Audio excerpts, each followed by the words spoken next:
எப்படி தூக்கி கொண்டு மருத்துவமனையில் போடணும், அது மனிதாபிமானம். அப்ப இந்த ஆப்பநாடு, முதுகலத்தூர், கடலாடி, கமுதி தாலுகாவில் இருக்க மக்கள்லாம் நம்மோட மக்கள் இல்லையா? தண்ணி பஞ்சத்தால சாகலாமா? கொடுக்கணும்ல. அதை இங்க நிக்கிற சட்டமன்ற உறுப்பினர்கள், பாராளுமன்ற உறுப்பினர்கள் இதுவரைக்கும் தீர்த்திருக்க தீக்கலை ஓட்டு கேட்டு வர்றாங்க. இதான் ஜமயம் புடிச்சு வச்சுக்கோங்க. கோரிக்கை வைங்க மக்கள்கிட்ட. உண்மையே அதுதான் நடந்ததுங்க, நடக்குதுங்க. நீதிமன்ற உத்தரவு காப்பி என்கிட்ட இருக்கு, கொடுத்துருக்க தம்பியை கட்டம் கட்டி போட்டு விடுங்க, சீக்கிரம் பரப்பி விடுங்க. நாளை காலையில் சொந்த செலவுல பண்ணணும், சொந்த செலவுல பண்ணி ரொம்ப நன்றிங்கய்யா. வழக்கு தொடுத்தவரில் அவரும் ஒரு ஆள்.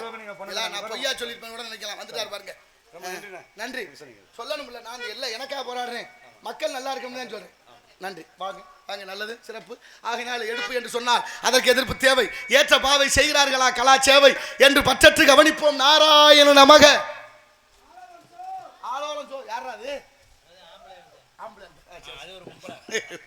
ஆளோல ஜோ என்று ரொம்ப அற்புதமான சோ. யாரு? வள்ளி இங்கே காவல் காத்துக் கொண்டிருக்கின்றால். யாமறிந்த மொழிகளிலே தமிழ் மொழி போல் இனிதாவது எங்கும் காணோம் என்றார் எட்டயபுரத்து முண்டாசி கவிஞன் மீசை கவிஞன் பாரதி.